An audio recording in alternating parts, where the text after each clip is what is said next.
श्री गुरु चरण सरोज रज निज मन मुकुर सुधारि। वरणहु रघुवर विमल जस जो दायक फल चार। बोलिए सियावर रामचंद्र की जय। सिय राम मैं सब जग जानी करऊं प्रणाम जोर जुग पानी। आइए आज सहज स्नेह क्या है, इस पर चर्चा। माँ और बेटे के बीच में जो प्रेम होता है वो सहज स्नेह होता है,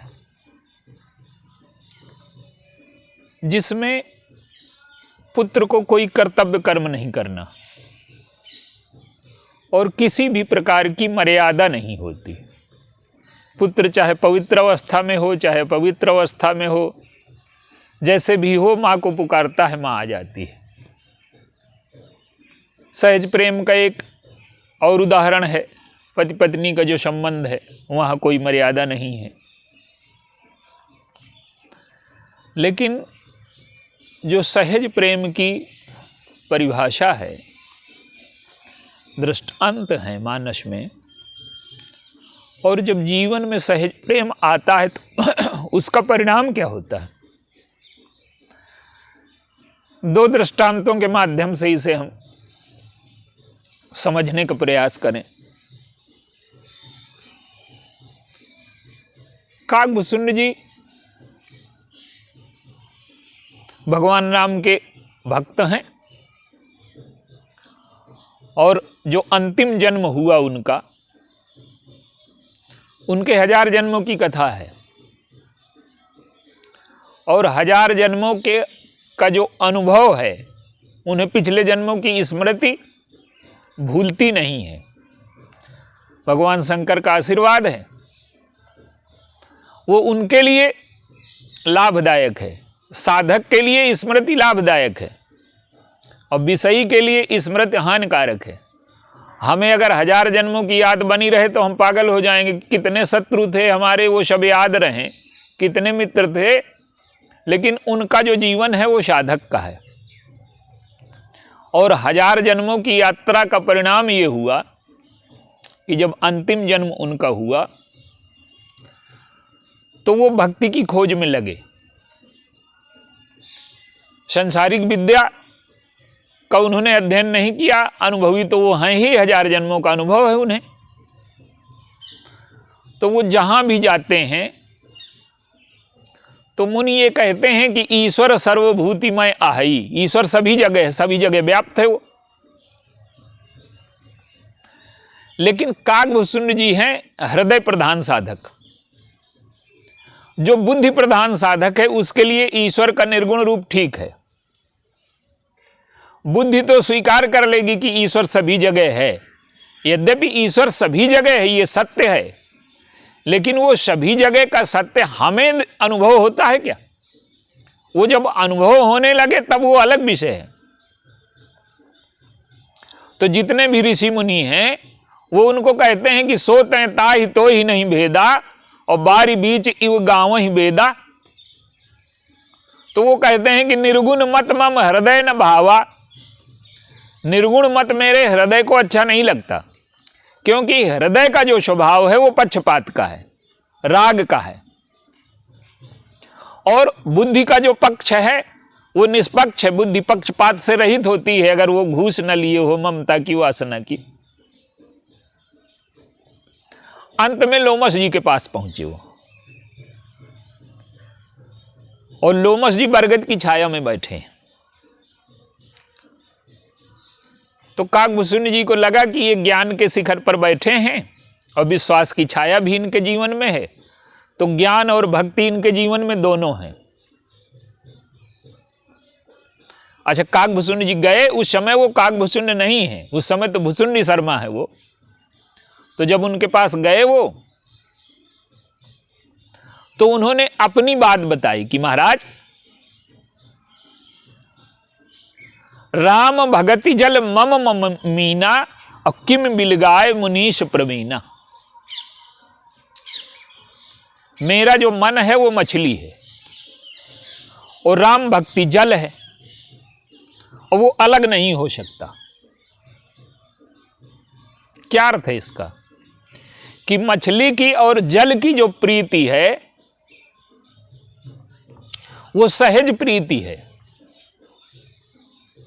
मछली से आप कहो कि जल से सुंदर दूध है, शहद है, तो मछली कहेगी कि हाँ ये अच्छे हो सकते हैं, पर मेरी मजबूरी ये है कि मैं जल को छोड़ करके कहीं जीवित नहीं रह सकती।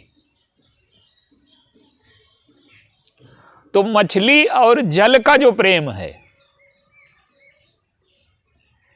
वो सहज है। चित्रकूट में इसका दर्शन हुआ। अयोध्यावासी और श्री भरत जी में क्या अंतर है? मीन कमठ दादुर उरग जल जीवन जल गे हैं, और तुलसी एक मीन को है साचिलो शने। कछुआ है, मेढक है, सर्प हैं, इनके लिए जल जीवन है और जल इन्हीं का घर भी है, लेकिन ये जल से अलग होकर के जीवित भी रह लेते हैं, पर मछली जल से अलग रह करके जीवित नहीं रह पाती। तो अयोध्यावासियों के लिए क्या दृष्टांत है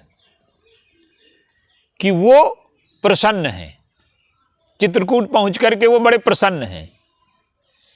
उनको लगता है कि मिलन हो गया, लेकिन भरत जी को लगता है कि जो मिलन जल है वो सूख रहा है।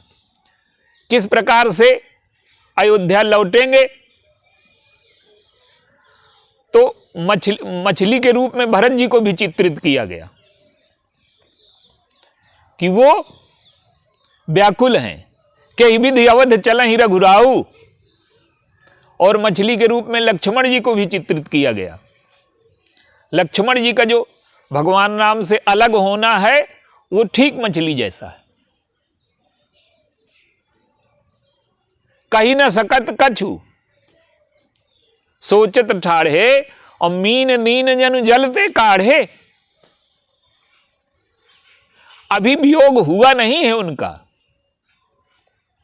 पर इस कल्पना से ही वो व्याकुल हो गए कि हमारा और प्रभु का वियोग हो रहा है, ये वनवास जा रहे हैं। तो लक्ष्मण जी की जो प्रीति है वो भी मछली और जल जैसी है। तो काकभूषुंड जी कहते हैं कि महाराज हमको आप उपदेश दीजिए, पर राम भक्ति का दीजिए, ज्ञान का न दीजिए। देखिए, बहुत अंतिम उपदेश किसी को प्रारंभ में दे दिया जाए तो उसके जीवन में उसका कोई लाभ नहीं होता। जैसे एक बालक है,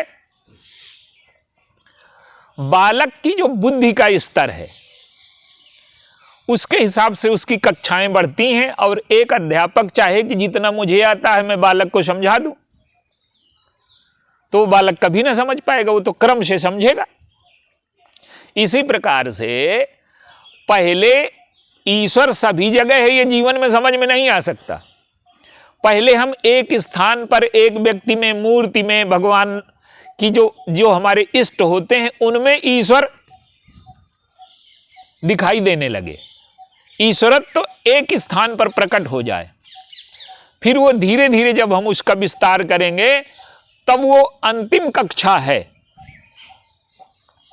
कि सब जगह ईश्वरत्व दिखाई देने लगे। अब भगवान राम हनुमान जी से कहते हैं कि सो अनन्य सजा के मति न टरे हनुमंत, मैं सेवक सचराचर रूप स्वामी भगवंत। तो प्रारंभ में क्या सभी जगह आप ईश्वर को देख सकते हैं? मनुष्यों में नहीं देख सकते, अन्य जीव जंतुओं को तो छोड़िए। तमाम मनुष्य ऐसे होते हैं कि जिनको देख करके लगता है कि इन्हें मनुष्य क्या कहें, ये तो राक्षस हैं। तो ईश्वरत्व तो एक जगह पहले स्पष्ट हो और फिर सभी जगह स्पष्ट हो। काकभूषुंड जी के जीवन में यह घटित होता है, अंत में घटित होता है। तो काकभूषुंड जी कहते हैं कि मेरा हृदय मछली है और आप उससे निकालेंगे तो मेरा मन व्याकुल हो जाएगा। तो आप मुझे राम भक्ति का उपदेश दे दीजिए। अब देखिए, प्रत्युत्तर करने लगे काकभूषुंड जी। लोमश जी ने क्रुद्ध होकर के श्राप दे दिया। पहले कह रहे थे कि तू ब्रह्म है, और फिर कहते हैं कि तू मनुष्य रहने लायक नहीं, तू कौवा हो जा। अब देखिए, काकभूषुंड जी भी महान है और उनके गुरु लोमश जी भी महान है, लेकिन काकभूषुंड जी जो कह रहे हैं वो उनके जीवन में घटित हो चुका है। जब श्राप दिया उन्होंने कि तू कौवा हो जा, तो काकभूषुंड जी महान है, चाहते तो वो भी श्राप दे देते प्रतिक्रिया में। लेकिन गोस्वामी जी ने संकेत किया कि उनका हृदय कैसा है। उन्हें क्रोध नहीं आया। उन्हें क्या दिखाई दे रहा है? उमा जे रामचरण रत विगत काम मद क्रोध, और निज प्रभु मैं देखहि जगत के सन करहि विरोध। उनको ये लग रहा है कि हमारे कृपा सिंधु भगवान ने ये मुनि महाराज की बुद्धि में बैठ गए हैं और ये श्राप दिलवा करके मेरी परीक्षा लेना चाहते। कृपा सिंधु मुनि मत कर भोरी, और लीन ही प्रेम परीक्षा मोरी। मेरा प्रेम कितना दृढ़ है ये देखना चाहते हैं। अब आप देखिए, श्राप देने वाले में आपको ईश्वर दिखाई देगा क्या? लेकिन काकभूषुंड जी को श्राप देने वाले में भी ईश्वर दिखाई दे रहा है। उनके हृदय में वो अपने भगवान राम का दर्शन कर रहे हैं। मेरे प्रभु ने इनकी बुद्धि को भोरा बना दिया है। ये बहुत अत्यंत उच्च स्थिति है जीवन की कि हम श्राप देखने वाले में ईश्वर देखने लगे। कोई मार रहा है उसमें हम ईश्वर देखने लगे। ये तो बहुत उच्चतम स्थिति का वर्णन है। लेकिन काकभूषुंड जी के जीवन में ये है कि उनका जो प्रेम है वो सहज है। अंत में फिर जब वो चलने लगे, उड़ने लगे, वो कौवा हो गए, उड़ करके जाने लगे, तो अति विस्मय पुनि पुनि पछिताई, असादर मुनि मोहिलीन बुलाई। फिर बुलाया और भगवान राम की भक्ति का दान दिया उनको। काकभूषुंड जी को ये नहीं लगा कि मुझे कौवा बना दिया। वो कहते हैं कि आप अगर ब्राह्मण ही बने रहने देते तो भगवान से मिलना कठिन हो जाता। साधक ये देखता है कि हमारे जीवन में साधना का क्या लाभ हुआ। शरीर कौवे का हो गया, इसका दुख नहीं है। वो कहते हैं कि उड़ करके चला जाऊंगा। ब्राह्मण बन करके गया तो जाऊंगा तो निमंत्रण मिलेगा कि ना मिलेगा, प्रवेश मिलेगा कि ना मिलेगा। लेकिन कौवे के रूप में उन्होंने जो भगवान का सीधे प्रसाद प्राप्त किया। ब्राह्मण होते तो चले जाते, थाली आदर से परोसी जाती, भगवान का जूठन मिलता क्या? तो उस स्थिति में भी उन्हें साधना दिखाई दे रही है, गुण दिखाई दे रहे हैं, भगवान दिखाई दे रहे हैं। जब जीवन की विपरीतता में ऐसी स्थिति में भगवान दिखाई देने लगे, भगवान के गुण दिखाई देने लगे, तो आप समझिए कि हमारे मन में भगवान के प्रति प्रेम है, अनन्य प्रेम है। वो काकभूषुंड जी के जीवन में ये दिखाई देता है। और जहां भी सहज प्रेम होता है, मछली और जल जैसा, वहां किसी प्रकार की मर्यादा नहीं होती। एक दृष्टांत और देखिए सबरी जी का। सबरी जी हैं, यद्यपि वो अत्यंत उच्च अवस्था में हैं, योग की भी उच्च अवस्था में हैं, भक्ति की भी उच्च अवस्था में हैं, 9 प्रकार की भक्तियां उनमें हैं। प्रभु ने जो उपदेश दिया वो सबरी जी को नहीं है, वो हम लोगों के लिए है। सबरी जी में तो सारी भक्तियां हैं 9 प्रकार की। लेकिन सबरी जी से भगवान राम का व्यवहार कैसा है? भगवान राम के व्यवहार की विचित्रता के बारे में भी लिखा गया। कुछ लोग कहते हैं कि जूठे बेर खाए, कुछ इसे स्वीकार करने को तैयार नहीं है। लेकिन आप देखिए, सबरी जी से जो भगवान का प्रेम है वो माँ और बेटे का प्रेम है। अनुकूल अंबक अंब ज्यों, तो क्या माँ का जूठा बेटा नहीं खाता? वहां कोई मर्यादा रहती है? या बेटे का जूठा माँ नहीं खाती? तो जहां किसी प्रकार की मर्यादा न रह जाए, सहजता आ जाए जीवन में। भगवान राम का व्यवहार तो बड़ा उल्टा है। घर गुरुग्रह प्रिय सदन सासुरे, भई जब जहां पहुनाई, और तब तहां का है सबरी के फलन की रुचि माधुरी न पाई। ससुराल गए, अब ससुराल में बहुत अच्छा स्वागत होता है, घर में अच्छा रोज खाना बनता है। गुरु जी के यहां गए, गुरु माँ ने बनाया, लेकिन वहां प्रभु अपनी मर्यादा भूल जाते हैं। कहते हैं आपका भोजन बहुत अच्छा बना, लेकिन वो स्वाद नहीं मिला जो सबरी माँ के भोजन में था, बेरों में था। तो भगवान की जो कृपा है, आपके जीवन में सहजता आ जाए, हमारे जीवन में सहजता आ जाए, भगवान के प्रति सहज प्रेम हो जाए, तो उनकी सहज कृपा हमें प्राप्त हो जाएगी। कर्म सिद्धांत ये आश्वासन नहीं देता, ज्ञान सिद्धांत ये आश्वासन नहीं देता। कर्म सिद्धांत और ज्ञान सिद्धांत में योग्यता की आवश्यकता है, लेकिन प्रेम में योग्यता की आवश्यकता नहीं होती। एक पुत्र ने जन्म लिया पिता के यहां, तो जितना भी पिता ने कमाया है, बिना कमाए सब उसका हो गया। तो भगवान की भक्ति ऐसी है कि अगर भगवान से हमें सहज प्रेम हो जाए, तो भगवान का सारा ऐश्वर्य, भगवान का सारा माधुर्य हमें उत्तराधिकार में प्राप्त हो जाएगा। तमाम अनेकों भक्तों को प्राप्त हुआ, हनुमान जी को प्राप्त हुआ,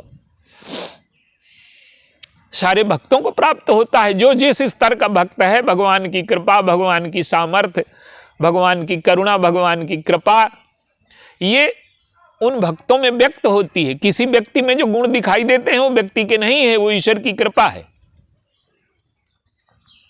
एक दृष्टांत और आप देखें,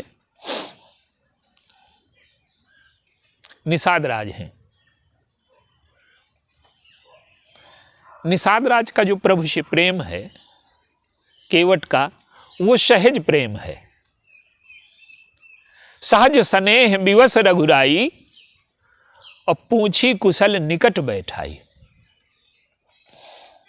सहज स्नेह है उनका। भगवान राम के 3 मित्र हैं,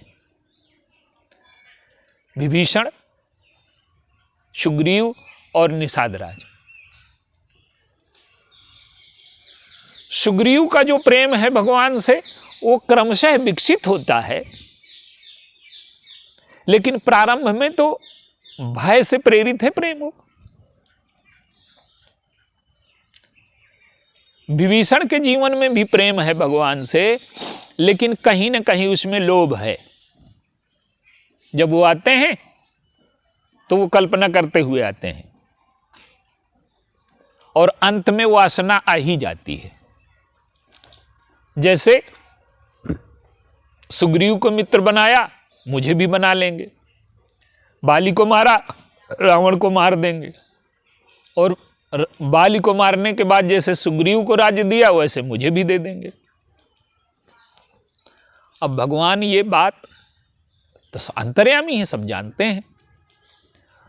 तो जब विभीषण से भगवान ने कहा कि कहु लंकेश सहित परिवारा, और कुशल कुठार बास तुम्हारा, खल मंडली बसहु दिन राती, और सखा धर्म निभाई के ही भांति। तो विभीषण जी समझ गए कि मेरी चोरी पकड़ ली गई, प्रभु हमारी भावना को जान गए, तो उन्होंने स्वीकार कर लिया।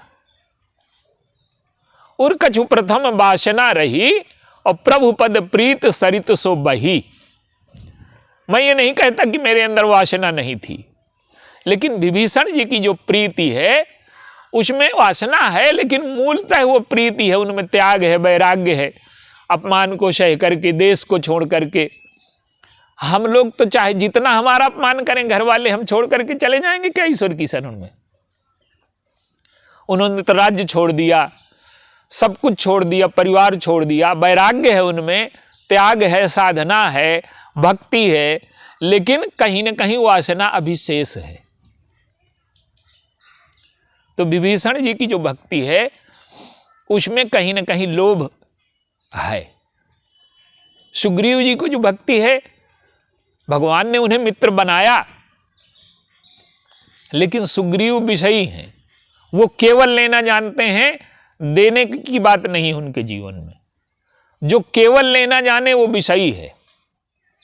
भगवान ने राज्य दे दिया, सब कुछ दे दिया, और जब बरसात हुई तो वहीं प्रवर्षण गिर पर प्रभु रह रहे हैं। 4 महीने न मिलने गए, न पूछा कि प्रभु आपकी कुटिया बनवा दे, आप कैसे संकट में रह रहे हैं। जिसे राजा बनाया, जिसे सब कुछ दिया, वो ये पूछने नहीं आया 4 महीने की आप कैसे रह रहे हो।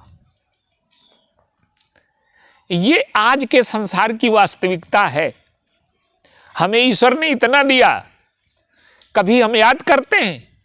भगवान कहते हैं कि सुग्रीवहु सुध मोर बिसारी। सुग्रीवहु का अर्थ है हम सारे लोग जो भगवान से सब कुछ प्राप्त करके उनको भूल गए हैं। सुग्रीव माने हम लोग। तो उनके लिए भय प्रेरित करने के लिए लक्ष्मण जी को भेजा जाता है। लेकिन निषाद राज कौन है? जिनका प्रेम सहज है। सुग्रीव ने तो भगवान को यह भी नहीं कहा कि मेरे यहां चले आओ, लेकिन भगवान ने उनकी लज्जा रख ली। वो कहते हैं कि मेरे पिताजी का आदेश है, मैं नगर न जाऊंगा। वो जानते हैं कि निमंत्रण न देगा, तो कहते हैं मैं तुम्हारा निमंत्रण पहले से स्वीकार कर, मैं जानता हूं कि तुम निमंत्रण दोगे, लेकिन मैं जा न पाऊंगा। ये विषयी की लज्जा रख ली उन्होंने। और विभीषण आए लंका युद्ध के बाद, तो लंका से तो मार के निकाले गए थे वो। ये नहीं कहते कि प्रभु चलिए आपका भवन है। अब कहते हैं कि है अब जनग्रह पुनीत प्रभु कीजय, और मज्जन करिए समर श्रम छीजय। अब मेरे घर चलिए, मेरे घर को पवित्र करिए। विभीषण का घर है क्या? लेकिन साधक भगवान को बुलाना तो चाहता है, पर कहता है कि घर मेरा है, तुम्हारा नहीं है। विषयी तो निमंत्रण नहीं देता, साधक निमंत्रण देता है, पर घर को अपना मानता है। और निषाद राज कौन है? इनकी प्रीति सहज है। देव धरन धन धाम तुम्हारा, और मैं जनु नीच सहित परिवारा। ये सब कुछ आपका है, धन धाम परिवार ये सब कुछ है, और मैं आपकी सेवा के लिए उपस्थित हूं। तो जो निषाद राज का प्रेम है वो सहज प्रेम है। और भगवान राम जो है उनका आदर करते हैं।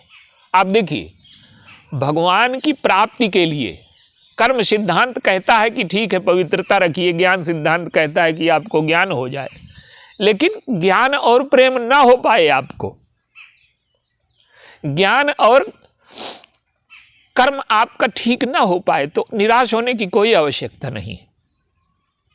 निषाद राज कौन है? उनके जीवन में कोई पवित्रता है क्या? कोई ऐसा नहीं। पवित्रता जीवन में प्राप्त करनी चाहिए व्यक्ति को। क्रिया में शुद्धि हो, भाव में शुद्धि हो, विचार में शुद्धि हो। पवित्रता जीवन का लक्ष्य है, साधना होनी चाहिए। पर अगर हमारे जीवन में त्रुटियां हो गई हैं, अपवित्रता आ गई है, हमारा पतन हो गया है, तो हमें निराश होने की आवश्यकता नहीं है। अपवित्र अवस्था में हम पहुंच गए हैं, भाव हमारा ठीक नहीं है, क्रिया हमारी ठीक नहीं है, तो कर्म सिद्धांत आपको आश्वासन नहीं देता। वो कहता है कि आपको दंड भोगना पड़ेगा।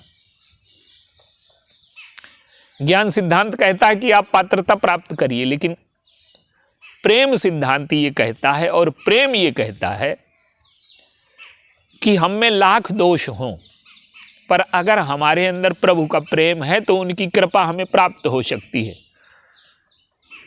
निषाद राज को देखिए, उनमें पवित्रता कहां से आई? उनके तो बच्चे छोटे से ही मछली मारने लगते हैं, उनके पुरखे तो गंगे में मछली मारते हैं और मछली मार करके खाते हैं, तो उनमें पवित्रता है क्या? लेकिन अपवित्रता भी कभी बाधा नहीं बनती। पवित्र होना हमारा कर्तव्य है, लक्षण हमारे जीवन का उद्देश्य होना चाहिए। पर अगर अपवित्रता है तो उसका अर्थ ये नहीं है कि हम ईश्वर की कृपा प्राप्त करने के अधिकारी नहीं हैं। आप देखिए, भजन करने वालों को, पवित्र रहने वालों को कभी कभी भ्रम हो जाता है, अहंकार आ जाता है कि हमें ईश्वर पहले मिलेगा। सीता जी के साथ जो सखियां हैं, सीता जी और सखियां पूजा करने के लिए गईं, लेकिन एक सखी पूजन में शामिल नहीं है। एक सखी सी संग बिहाई, गई रही देखन फुलवाई। वो पूजा करने में शामिल नहीं, लेकिन भगवान ने किसको दर्शन पहले दिया? पूजा करने वालों को दर्शन बाद में दिए, न पूजा करने वाले को पहले दिए। भगवान को पाना है तो नींद छोड़िए। अयोध्यावासियों ने नींद पलंग छोड़ दिया, नींद नहीं छोड़ा तो भगवान छोड़ करके चले गए। लेकिन सुसेन सो रहे हैं, नींद में है, पलंग समेत उनको बुलवा लिया। तो भगवान यदि पाना चाहें, तो कृपा करना चाहें, वो हमसे प्रेम करें, तो पवित्रता का कोई अर्थ नहीं रह जाता। सोने जागने का कोई अर्थ नहीं रह जाता। पूजा करने न करने का कोई अर्थ नहीं रह जाता। तो हम पूजा करें, पवित्र बने, जागें, साधना करें, लेकिन इसका अहंकार न हो जाए कि हमको भगवान पहले मिलेंगे। वो उसकी मौज है कि पूजा करने वाले को पहले मिलता है कि न पूजा करने वाले को पहले मिलता है। तो निषाद राज में कोई पवित्रता नहीं है। वो तो अपवित्र हैं, मछली मारने वाले हैं। लेकिन भगवान ने क्या किया? भगवान ने उन्हें पवित्र नहीं बनाया, उन्हें पवित्र करने वाला बना दिया। निषाद राज ने प्रभु के चरण धोए। देखिए, गंगा कौन है? गंगा वो है जो भगवान के चरणों से प्रकट हुई। ब्रह्मा जी ने जब भगवान के चरण धोए तो गंगा प्रकट हो गई। तो भगीरथ उस गंगा को लाए। तो भगीरथ की जो गंगा है वो साधना की गंगा है। हम पुरुषार्थ करें, हृदय में पवित्रता आ जाए और भगवान के चरणों में हमारी प्रीति उत्पन्न हो जाए, भाव उत्पन्न हो जाए, तो वो गंगा हमारे जीवन में आए। भगीरथ की जो गंगा है वो साधना की गंगा है। और साधना की गंगा से पुरखे नहीं तरे उसके केवट के। क्यों? कि वो तीर्थ में ही पाप करते हैं। गंगा हमें मुक्त कर देती है, हमारे पापों को धो देती है, पर गंगा में पाप करें तब तो गंगा तीर्थ है, हमारी अपवित्रता को नष्ट करती है। लेकिन गंगा में ही पाप करें तो वो पाप वज्रलेप हो जाते हैं। तो भगीरथ के पुरखों का उद्धार हुआ उस साधना की गंगा से, और केवट के पुरखों का उद्धार हुआ कृपा की गंगा से। उसके पास न कोई साधना है, न कोई तपस्या है, न वो भगवान का भजन करता है। भगवान स्वयं चल करके गए, क्योंकि जो उसकी प्रीति है वो सहज है। और अंत में क्या हुआ? जब उसने नई गंगा प्रकट की, भगवान के चरण धोए, भगवान ने कहा कि अब तो तुम्हारा काम हो गया। उसने, देखिए, भगवान की मर्यादा नहीं रहने दी। वो कहता है कि आपके चरणों में कोई जड़ी बूटी है, मेरी नाव अगर स्त्री बन गई तो मैं क्या करूंगा? वो दोनों पर कटाक्ष करता है, भगवान राम पर भी और पंडितों पर भी। केवट की जाति कछु वेद न पढ़ाई हो। और कहता है कि वो जो झगड़ा है, दो स्त्रियां हो जाएंगी, इसीलिए तो आप जंगल आए हो। बरु तीर मारे ही लखन पाए। अब इससे ज्यादा क्या बात कह सकता है? वो दशरथ जी पर कटाक्ष कर रहा है, लेकिन भगवान उसका बुरा नहीं मानते। क्यों? कि बालक आपसे चाहे जैसी बातें करे, आपका छोटा बालक है, तो वो जब बात करता है तो कोई मर्यादा होती है क्या उसकी बात में? वो आपके सिर में चढ़ जाता है और जो उसके मन में आया वो कह देता है, तो आप उससे नाराज होंगे क्या? आप उससे प्रसन्न होंगे? तो केवट कहता है कि पंडितों वाली भाषा नहीं, आपको चरण धुलवाना है तो मुझसे सीधे कहो। अब अगर भगवान सीधे कह दें कि हमारे कोई चरण धो ले, ये ठीक है, लेकिन कोई किसी से कहे कि मेरे चरण धो, तो मर्यादा चली गई कि ना चली गई। लेकिन केवट कहता है कि अपने मुंह से कहो, और भगवान को कहना पड़ा कि बेगी आने जल पाए पखारू, होत विलंब उतार ही पारू। तो अंत में जब उसने गंगा प्रकट की तो उसके पुरखे तर गए, और भगवान ने कहा कि अब क्यों देर लगा रहे हो। तो उसने कहा कि आपका नंबर आएगा तब पार करूंगा। तो प्रभु ने कहा कि यहां तो कोई नहीं दिखाई दे रहा। केवट ने कहा कि नहीं है, पद पखार जलपान करी आप सहित परिवार, और पितर पार कर प्रभु ही पुनि मुदित गयौ लय पार। तो जब सहज प्रेम होता है तो हम इस चाहे जितने अपवित्र हों पर हम इस स्थिति में भी पहुंच सकते हैं जैसे केवट पहुंचा कि वो उसका उद्धार नहीं हुआ, वो स्वयं उद्धार करने वाला बन गया। तो ये जो भगवान की सहज प्रीति है हमारे जीवन में आ जाए तो हम चाहे जितने अज्ञानी हों, अज्ञान प्रभु की प्राप्ति में बाधक नहीं है। कर्म हमारे बिगड़ गए हों तो भी बाधक नहीं है।